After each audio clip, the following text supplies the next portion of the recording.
elles peuvent dévaster des continents, des planètes et même mettre en pièces des galaxies. L'univers est rempli d'explosions, de déflagrations et d'événements incroyablement violents. La sérénité qui règne sur la Terre est l'exception plutôt que la norme.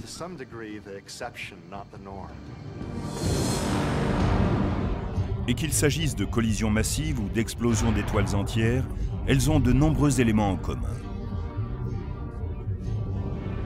D'une certaine manière, une explosion ou une déflagration peut être considérée comme une énorme et soudaine libération d'énergie. Quand on libère beaucoup d'énergie dans un élément qui possède déjà une structure, généralement cela détruit cette structure et nous semble catastrophique. Mais les lois de la nature vont récupérer cette énergie et la reconstruire sous une autre forme. En 1994, une vingtaine de fragments de la comète Shoemaker-Levy 9 ont percuté Jupiter de plein fouet.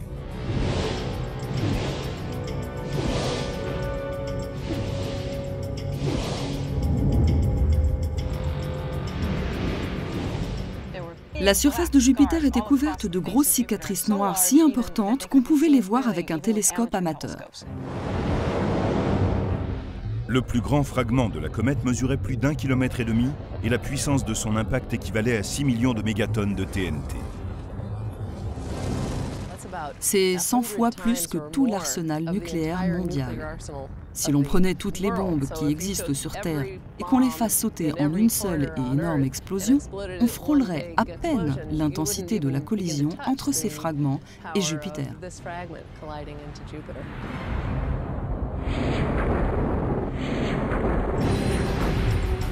Mais imaginez qu'une explosion de cette puissance ne fait même pas partie de la liste des 10 plus grandes explosions qu'ait connue l'univers. Le 10e de cette liste a été bien plus dévastateur encore. Numéro 10. La mort venant du ciel. Cet événement fut assez puissant pour anéantir les dinosaures. En effet, sa fumée et ses débris bloquèrent la lumière solaire. C'est ce qu'on appelle l'impact de Chicxulub. Un astéroïde s'écrasa en cet endroit de la péninsule du Yucatan il y a environ 65 millions d'années. Une roche de 10 km de diamètre, plus haute que l'Everest et presque aussi large, percutait la Terre.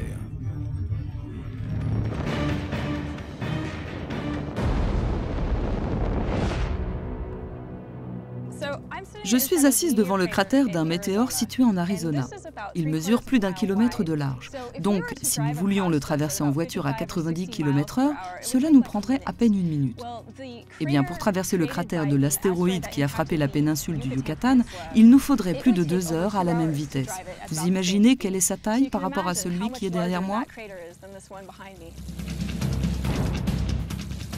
Ce cratère de 180 km de diamètre est assez vaste pour contenir New York, Philadelphie et tout le territoire entre ces deux villes.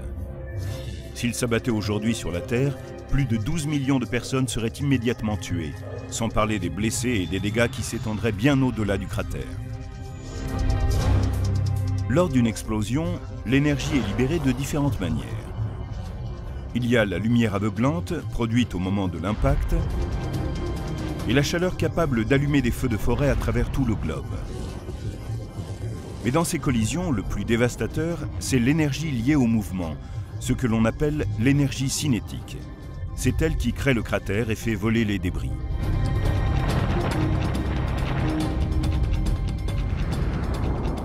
L'énergie de l'impact qui a donné naissance au cratère de Chicxulub devait être considérable. Elle devait avoisiner les 250 millions de mégatonnes. C'est énorme. La plus grosse bombe qui ait jamais explosé sur Terre faisait 50 mégatonnes. Comparé à ces 250 millions, cela vous donne une idée. L'énergie relâchée était également 40 fois plus importante que lorsque les fragments de la comète Shoemaker-Levy 9 ont frappé Jupiter. Comprendre la quantité d'énergie cinétique relâchée lors d'un impact d'astéroïde consiste simplement à résoudre une équation composée de nombreux chiffres. Ce qu'il faut garder en tête quand on étudie l'énergie de ce type de collision, c'est la formule de l'énergie cinétique, l'énergie du mouvement. Un demi par m multiplié par v carré. La masse est le carré des vitesses. La masse m est le poids de l'objet et la vitesse v, la vitesse à laquelle il se déplace. On peut avoir d'énormes quantités d'énergie pour un objet assez gros ou assez rapide. Si l'on considère que l'astéroïde de Chicxulub était aussi lourd que le mont Everest et qu'il se déplaçait à plus de 80 000 km/h, c'est-à-dire à peu près 50 fois plus vite qu'une balle de revolver, il n'y a aucun doute, c'était l'une des plus grosses explosions de l'univers.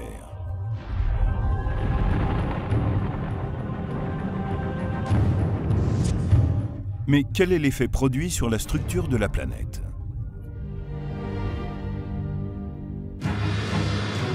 Un expert en explosifs place une petite charge sous la peau d'une pastèque pour simuler le type d'énergie relâchée lorsque l'astéroïde a frappé la Terre.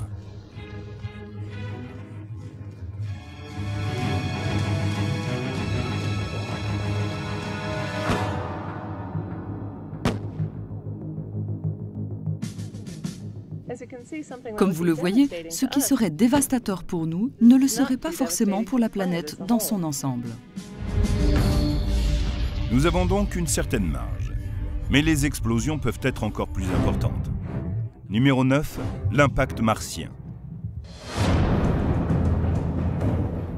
Heureusement, c'est Mars et non la Terre qui a été la cible d'un astéroïde 200 fois plus large que celui qui a frappé la péninsule du Yucatan. L'astéroïde qui a frappé Mars, il y a environ 4 millions d'années, mesurait environ 2000 km de diamètre. C'est à peu près la taille de Pluton ou d'un territoire qui irait de Denver à la Floride et de Chicago jusqu'au sud du Texas. C'est énorme. Et il ne s'agit que de la taille de l'astéroïde. Le cratère, que l'on appelle bassin boréal, couvre quant à lui 40% de la planète Mars. Le bassin boréal de Mars mesure environ 8500 km de large. Le cratère qui est derrière moi mesure à peine 1,5 km de large. Il faut le multiplier par plus de 5000 pour avoir une idée du cratère de Mars. Il est à peu près aussi grand que le continent africain. C'est incroyable. C'est vraiment immense. L'astéroïde qui a frappé Mars n'était pas plus rapide que celui qui a frappé le Yucatan, mais sa masse était plusieurs fois supérieure. Et l'événement produisit une libération d'énergie beaucoup plus importante. Cela représente environ une énergie 1 million de fois plus élevée, c'est-à-dire 250 millions de mégatonnes. Ça fait beaucoup. C'est pourquoi on trouve sur Mars un aussi vaste bassin boréal. Si un astéroïde comme celui-là frappait aujourd'hui la Terre, le bilan se compterait en milliards de morts. Et peu après, il n'y aurait plus aucune forme de vie sur la planète.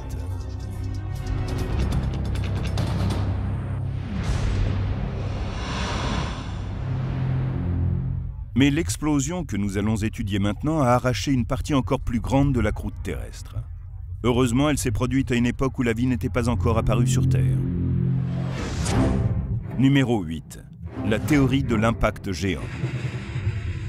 Cette fois, Mars n'est plus la cible. Mais imaginez un astéroïde de sa taille qui s'écraserait sur la Terre. La plupart des spécialistes planétaires pensent que c'est exactement ce qui s'est passé peu après la formation de la Terre, il y a environ 4,6 milliards d'années. C'est ce qu'on appelle la théorie de l'impact géant. À ses débuts, le système solaire était bien plus encombré qu'aujourd'hui. Les éléments n'étaient pas encore bien en place. Des tonnes de fragments se baladaient un peu partout, entraient en collision, pour finalement produire les objets que nous connaissons aujourd'hui. La Terre n'était alors qu'un terrain vague en pleine fusion. On n'y trouvait aucune forme de vie, mais ce n'était pas plus mal car la violence des collisions aurait anéanti celle qui aurait pu s'y trouver. Comment la Terre s'est-elle remise de l'événement le plus violent de son histoire ?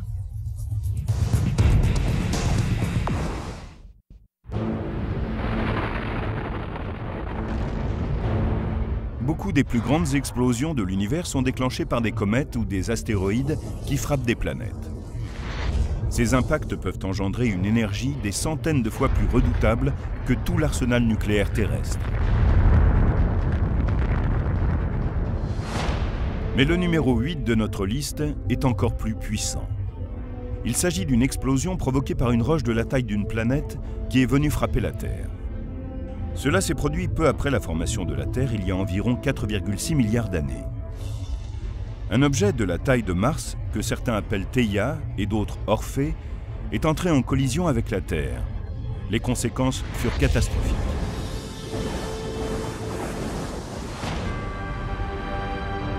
Cette proto-Terre, d'une taille 3 fois supérieure à celle de Mars, a libéré bien plus d'énergie cinétique que l'astéroïde de la taille de Pluton qui a frappé Mars.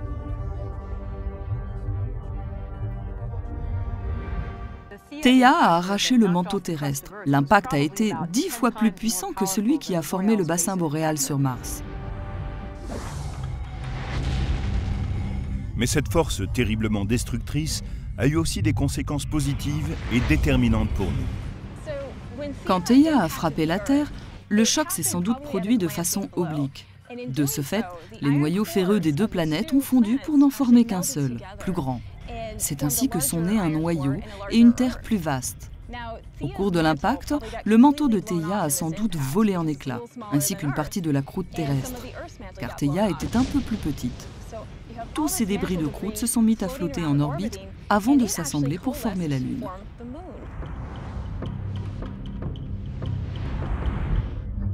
La Lune stabilise l'axe de la Terre. Elle l'empêche d'osciller dangereusement et lui permet ainsi de bénéficier d'un climat stable.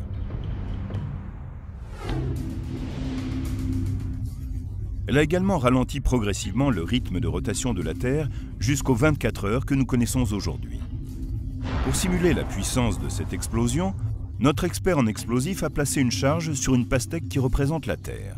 Va-t-elle cette fois être pulvérisée ?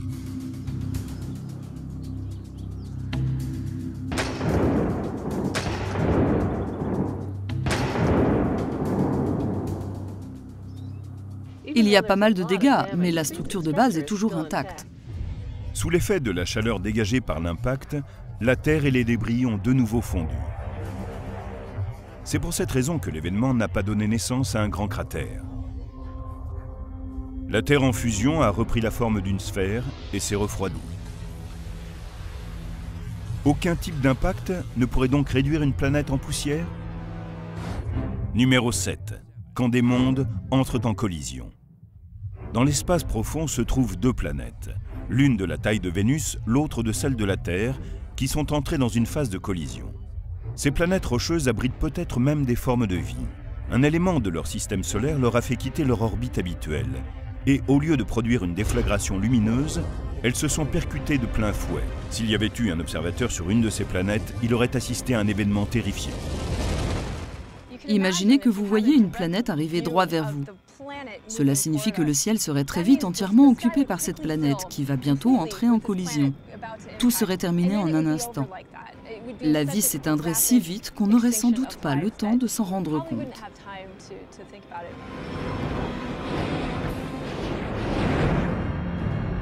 Ce scénario catastrophe n'a rien de fictif. Certains chercheurs pensent qu'au cours des derniers millénaires, une explosion massive de ce type a ébranlé un système stellaire binaire situé à plus de 300 années-lumière. Il s'agit de BD plus 20307 dans la constellation du Verseau.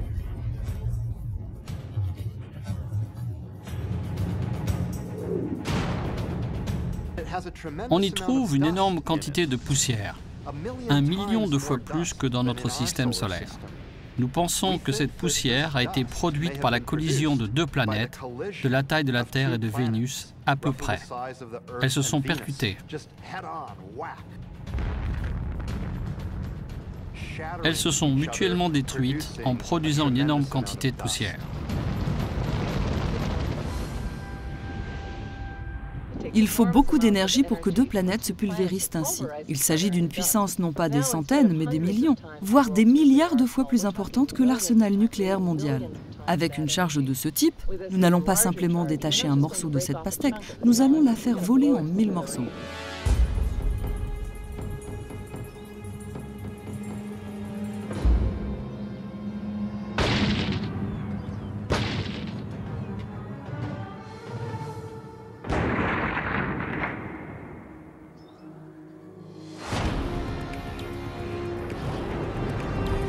Aussi terrifiante et destructrice que soit une collision planétaire, elle reste plus modeste que celles qui mettent en jeu des étoiles.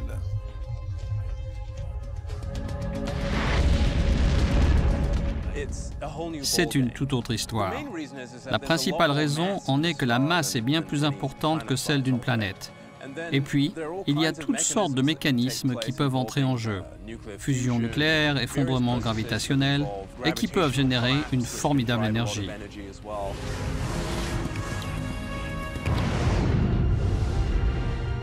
L'une de ces explosions d'énergie est le numéro 6 de notre liste, les éruptions de magnétars.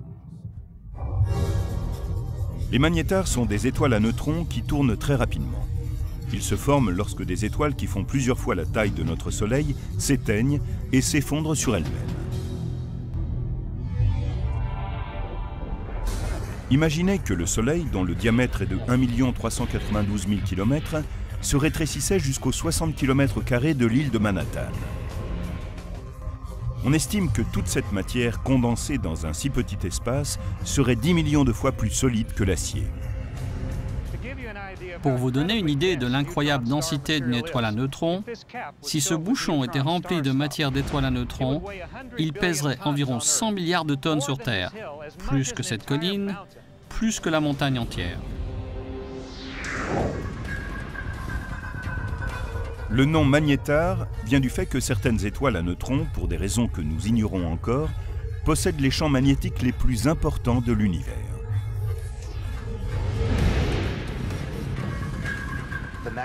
Le champ magnétique d'un magnétar est exceptionnellement puissant. Il peut être 1000 millions de milliards plus puissant que celui de la Terre. C'est fantastique. Le champ magnétique possède une telle intensité que si un magnétar apparaissait soudain entre la Terre et la Lune, il pourrait interrompre tous les systèmes électroniques de la planète, y compris effacer les informations des cartes de crédit.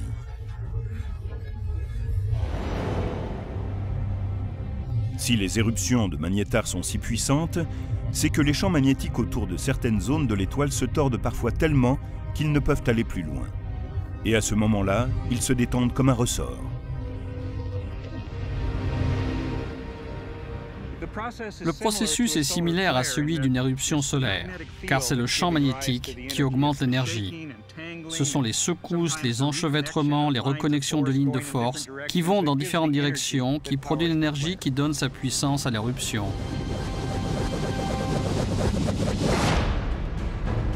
Mais contrairement aux collisions planétaires dans lesquelles domine l'énergie cinétique, les éruptions de magnétars dégagent la majeure partie de leur énergie sous forme de radiation électromagnétique, c'est-à-dire de lumière.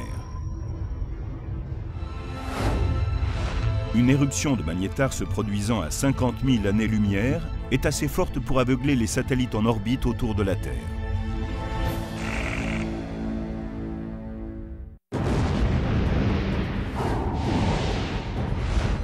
Les plus grosses explosions de l'univers dépassent tout ce que l'on peut imaginer sur notre planète.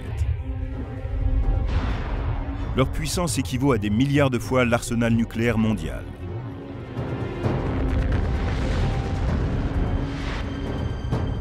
Les éruptions qui jaillissent de ces incroyables étoiles à neutrons que sont les magnétars est le numéro 6 de la liste.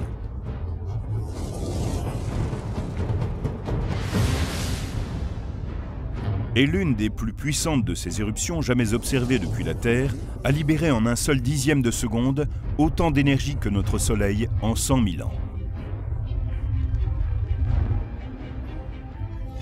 En 2004, une déflagration est produite par un magnétar appelé SGR 1806-20, situé dans la constellation du Sagittaire.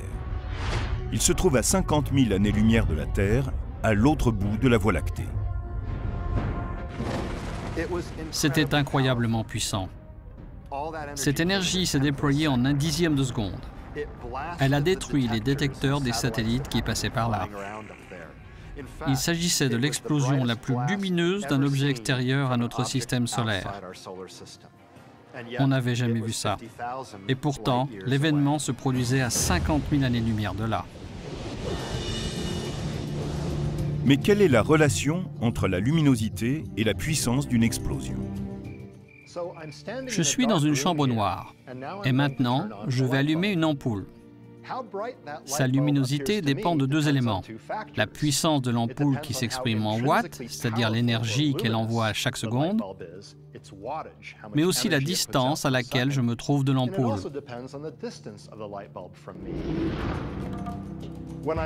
Quand je suis près de l'ampoule, je vois qu'elle est lumineuse. Si je m'éloigne, en multipliant par 2 la distance à laquelle je suis, la lumière semble 4 fois plus faible. C'est ce qu'on appelle la loi en carré inverse de la lumière. La puissance de l'ampoule est restée la même, mais quand je m'en éloigne de 2 fois la distance initiale, seul un quart de son intensité parvient à mon visage et à mes yeux. Les astronomes mesurent la luminosité apparente d'une étoile ou d'une explosion, puis calculent sa distance par différentes techniques. Et à partir de ces 2 variantes, ils déduisent la puissance de la source. Cette lumière n'est pas seulement libérée sur des longueurs d'onde visibles, mais également à travers le spectre électromagnétique. Et à chaque fois que les chercheurs détectent des rayons gamma, comme c'est le cas dans les éruptions de magnétar, ils savent qu'il doit y avoir eu une grosse explosion. Les rayons gamma sont un type de lumière, mais une lumière bien plus énergétique que ce que nous voyons à l'œil nu. Le spectre de lumière qui nous est familier s'étend depuis de très basses énergies en passant par la partie visible du spectre, c'est-à-dire la lumière que nous percevons, puis les rayons X, jusqu'à ce composant lumineux à l'énergie puissante qu'on appelle les rayons gamma.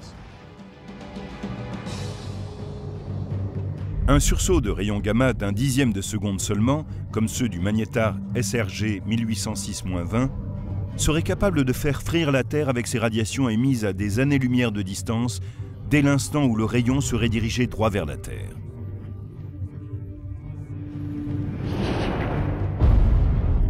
Mais les explosions de l'univers ne durent pas toute une fraction de seconde. Numéro 5. L'explosion d'une durée de 100 millions d'années. À 2,6 milliards d'années-lumière de la Terre, un trou noir supermassif, des milliards de fois plus grand que le Soleil, a causé des ravages au centre d'un amas de galaxies. MSA 735 a libéré 2 jets continus de particules dans des directions opposées. Les spécialistes pensent que ces jets se sont déchaînés pendant une centaine de millions d'années, en envoyant 2 énormes bulles vers les galaxies environnantes. MSA 735 est l'exemple même d'un trou noir soufflant des bulles. Ce que nous voyons ici, ce sont des cavités géantes évacuées par ces jets de grande puissance.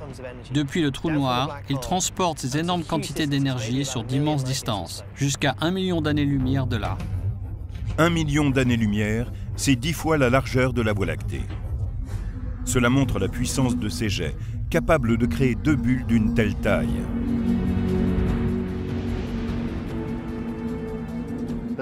L'énergie totale de ces 2 bulles est stupéfiante.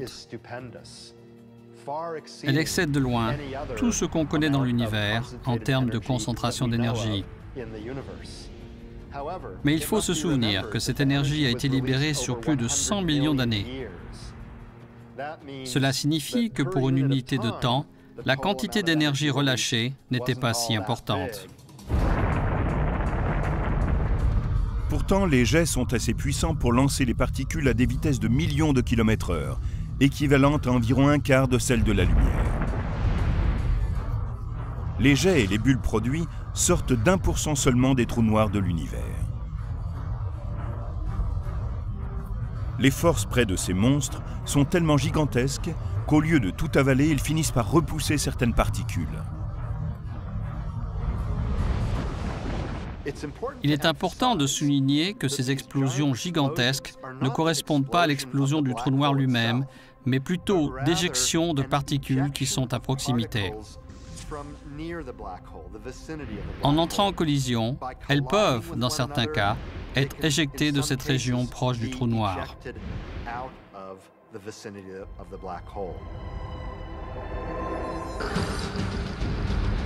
Mais comment cette double explosion peut-elle rester en activité pendant 100 millions d'années?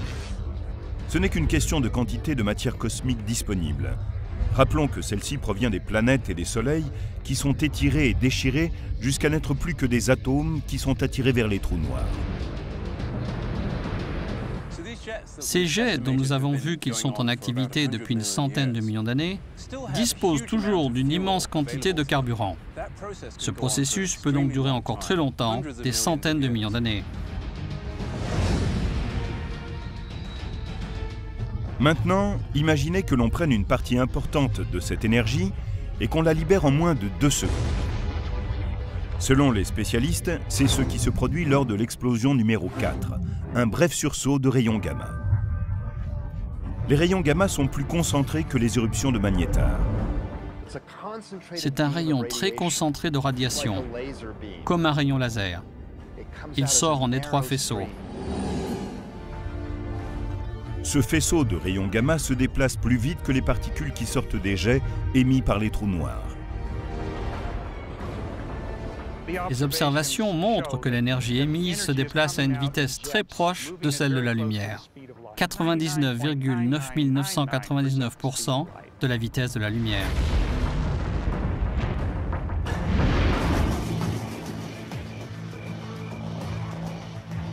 À cette vitesse époustouflante, il suffit de quelques dixièmes de seconde pour qu'un bref sursaut gamma relâche autant d'énergie que le Soleil durant des millions d'années. Mais pendant longtemps, les spécialistes ne parvenaient pas à comprendre pourquoi certains sursauts gamma duraient plusieurs secondes ou même plusieurs minutes, et d'autres, plus communs, une fraction de seconde seulement. Et puis, en 2005, une explosion de rayons gamma conduisit les chercheurs à élaborer une nouvelle théorie. Des étoiles à neutrons d'une densité extraordinaire se détruisant mutuellement. La puissance des bombes atomiques fabriquées par l'homme n'est rien à côté des explosions cosmiques ou des galaxies s'entrechoquent. Tandis que nous continuons à examiner les 10 plus grosses explosions de l'univers, ces épisodes cataclysmiques produisent en ce moment même autant d'énergie que le Soleil au cours de millions d'années. Les brefs sursauts gamma portent le numéro 4.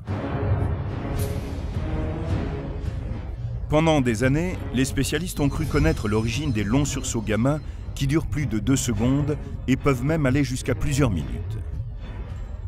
Ils viennent de galaxies qui contiennent des étoiles massives. Quand certaines étoiles massives meurent, elles s'effondrent et explosent en libérant d'incroyables quantités d'énergie, des jets concentrés de rayons gamma. Mais en 2005, des détecteurs ont repéré dans l'espace un puissant sursaut gamma qui n'a duré qu'une fraction de seconde. C'était passionnant, car les sursauts de rayons gamma que nous avions observés auparavant étaient de la catégorie des longs sursauts gamma, issus de galaxies où s'éteignaient des étoiles massives. Ici, on avait quelque chose de différent. Ce sursaut gamma était bref et venait d'une région où il n'y a pas d'étoiles massives. Cette explosion venait d'une galaxie dont on pense qu'elle comprend des étoiles à neutrons d'une densité incroyable, qui fonctionnent en système binaire. Elles tournent l'une autour de l'autre. Les spécialistes pensent qu'un sursaut gamma aussi bref et puissant se produit lorsque 2 étoiles à neutrons entrent dans une danse fatale. Elles tournent de plus en plus près l'une de l'autre et finissent par se percuter.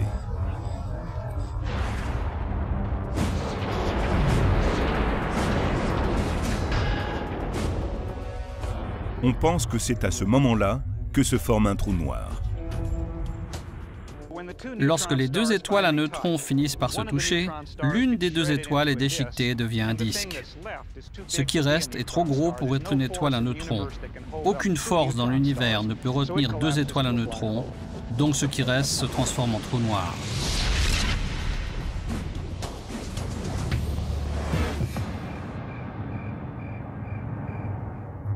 Le 9 mai 2005, un sursaut gamma, GRB 050509b, est le second à naître cette année-là. Mais c'est le premier qu'on parvient à localiser. Il ne semble pas très lumineux depuis la Terre, mais c'est parce qu'il se trouve à une distance de 2,2 milliards d'années-lumière.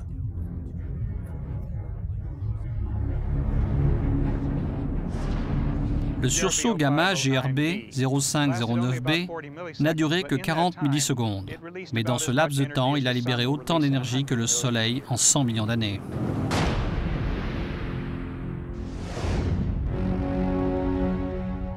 La puissance dégagée par une collision d'étoiles ne peut rivaliser avec la quantité d'énergie libérée quand une étoile explose de l'intérieur.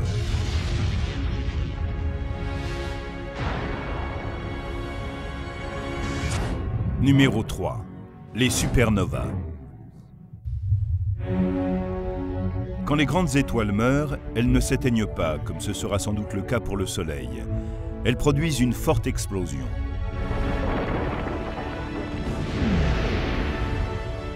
Il y a plusieurs façons d'exploser pour une supernova, mais les deux principales sont quand l'une des deux étoiles d'un système binaire avale une partie ou la totalité de la seconde, ou bien quand une étoile supermassive s'effondre sur elle-même et que sa croûte extérieure est éjectée au cours du processus.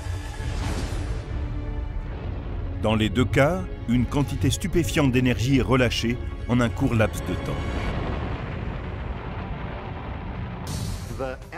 L'énergie du déplacement, l'énergie cinétique de la matière éjectée, équivaut à toute l'énergie que le Soleil libérera au long des 10 millions d'années de son existence.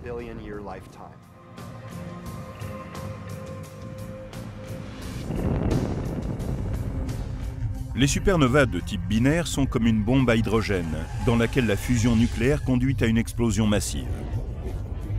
On les appelle les supernovas de type 1A. En 2003, l'explosion de l'une d'entre elles a inondé le cosmos d'une lumière plus puissante que celle de toute une galaxie d'étoiles.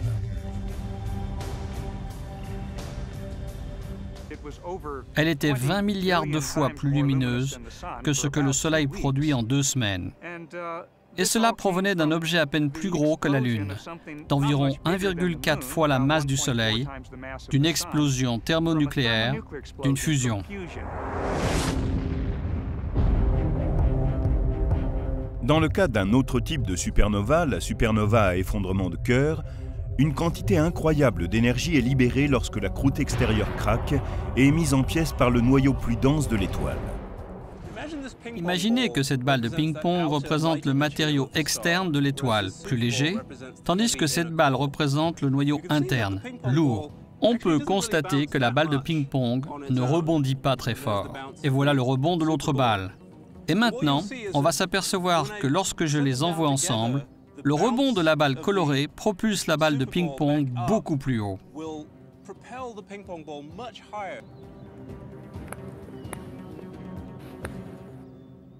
C'est très proche de ce qui se produit dans la supernova, où le lourd noyau interne rebondit vers l'extérieur, rencontre ce matériau plus léger et le disperse. En 2005, l'explosion d'une supernova SN 2005 AP a produit une lumière 300 fois plus forte que celle d'une supernova normale de type 2. Mais elle ne causa aucun dommage sur Terre, car heureusement, elle se trouvait à quelques 4,7 milliards d'années-lumière. Et comme pour beaucoup d'autres explosions de notre liste, les supernovas ne font pas que détruire.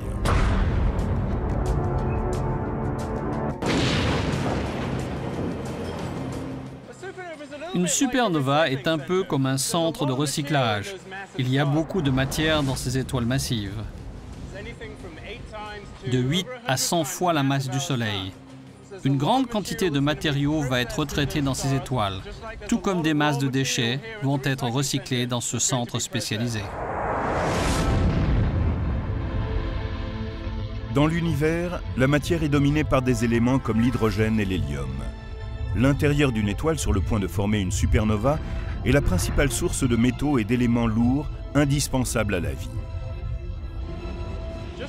Ces matériaux sont classés en différentes catégories. L'étoile fabrique des éléments de plus en plus lourds, en commençant par l'hydrogène et ensuite l'hélium, puis elle continue avec des éléments de plus en plus lourds jusqu'au fer. Et là, le processus de fusion s'arrête. Plus tard, quand elle devient une supernova avec le mouvement de compression que cela implique, l'étoile peut fabriquer des éléments encore plus lourds. Tout comme ces matériaux qui sont maintenant mis en ballot, traités et préparés à quitter le centre de recyclage et à revenir dans notre monde pour être réutilisés, les matériaux fabriqués dans les étoiles et projetés ensuite dans l'univers par l'explosion d'une supernova vont être également réutilisés. Ils pourront servir dans d'autres étoiles ou d'autres planètes. C'est ce dont nous sommes constitués. C'est la matière même de nos corps. Ces éléments lourds ont été fabriqués dans une supernova.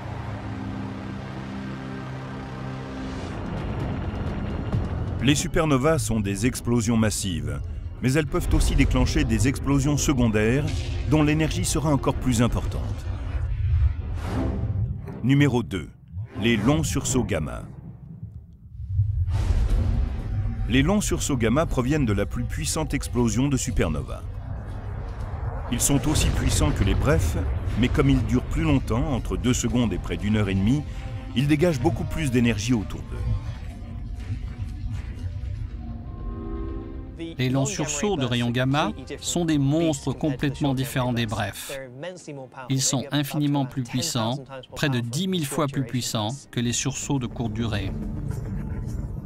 Ces jets concentrés d'énergie ne proviennent que d'explosions de supernovas provenant d'étoiles d'une masse au moins 30 fois supérieure à celle du Soleil.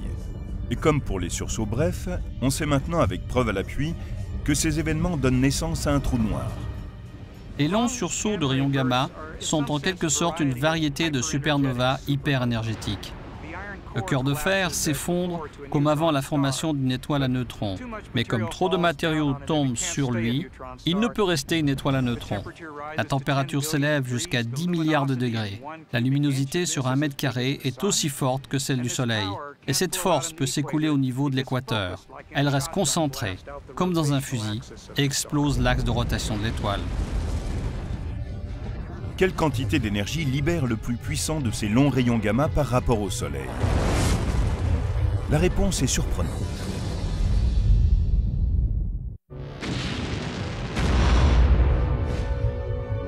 Nous en sommes au numéro 2 de notre liste, les longs sursauts de rayons gamma. Ce sont les faisceaux d'énergie les plus puissants et les plus concentrés de l'univers. Ils libèrent plus d'énergie en quelques instants que le Soleil au cours des 10 milliards d'années de son existence.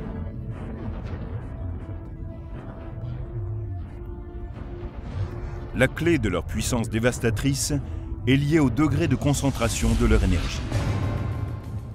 Un expert des armes à feu illustre ce point avec 2 fusils à pompe différents. Tout d'abord un fusil court, avec lequel le tir se disperse rapidement après avoir quitté le barillet, contrairement au sursaut gamma.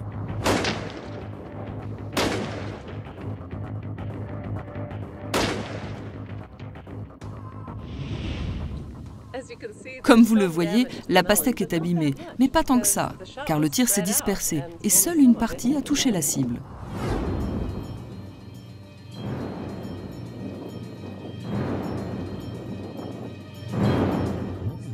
Maintenant, notre expert utilise une arme avec un long canon qui permet un tir concentré, comme dans un sursaut de rayons gamma.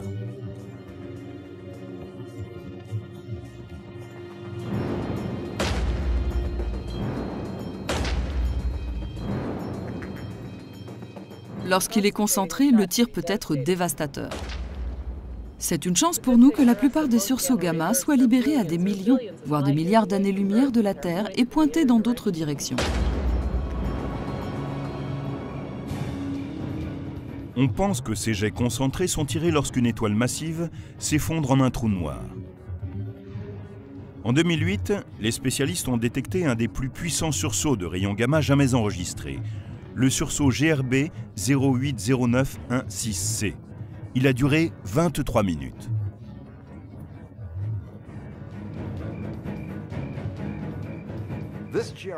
Ce sursaut gamma a été l'une des explosions les plus passionnantes à laquelle on ait assisté, parce que sa puissance, que l'on a déduite de la luminosité observée et la distance à laquelle il se produisait, dépassait tout ce que l'on connaissait jusque-là. On peut dire aussi que les particules énergétiques ont été projetées en 2 jets, dont la vitesse équivalait à 99,9999% de celle de la lumière. Les sursauts gamma sont si puissants le long des faisceaux de particules et de radiation que si certains étaient dirigés dans notre direction, ils pourraient détruire toute forme de vie sur la Terre, quand bien même ils prendraient leur origine à des milliers d'années-lumière de notre planète. Mais si les sursauts gamma longs sont les explosions les plus puissantes de l'univers, Pourquoi ne sont-ils qu'en deuxième place sur notre liste? C'est que la première place revient à un événement qui ne s'est pas produit à l'intérieur de l'univers, mais au moment de sa formation. Numéro 1, le Big Bang. Cette mère de toutes les explosions est sur le plan technique une expansion et non une explosion, car elle ne s'est pas tenue à une zone précise. Il ne s'agissait pas d'une explosion qui se serait produite quelque part dans l'espace. C'est tout l'espace, le tissu même de l'espace-temps qui est né. Donc, si on cherche la plus forte explosion, le Big Bang est une explosion aussi puissante qu'il est possible de l'être. C'est tout l'univers qui explosait pour prendre forme.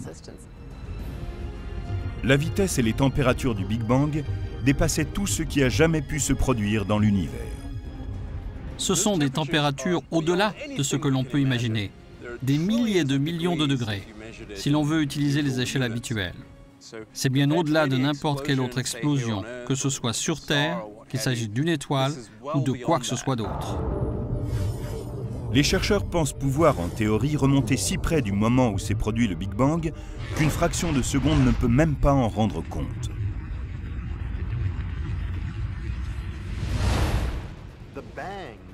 L'explosion du Big Bang, au début de l'univers, est un moment que l'on définit comme une inflation.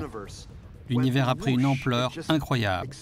Il s'est étendu si vite, il s'est multiplié plusieurs fois dans un laps de temps très court.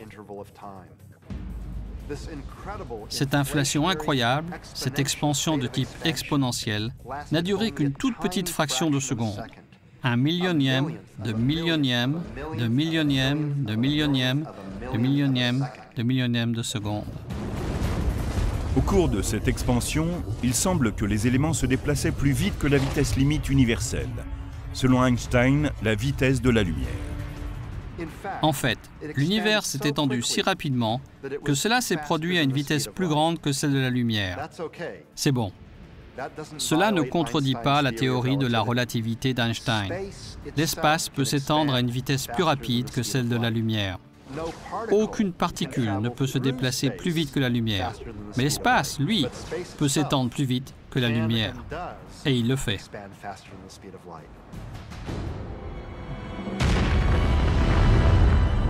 Le Big Bang est la plus puissante des grandes explosions de l'univers. Mais ces brusques libérations d'énergie font bien plus que de détruire. La création de l'univers, du Soleil, des étoiles, de la Lune, est liée à cette soudaine et fabuleuse libération d'énergie. Il y a un lien très fort entre la matière manifestée sous une certaine forme, qui est ensuite détruite et qui réapparaît sous une autre forme. Et vous savez, c'est par ce processus que nous sommes là. Tandis que l'univers évolue, ces fabuleuses explosions continuent de détruire des mondes entiers.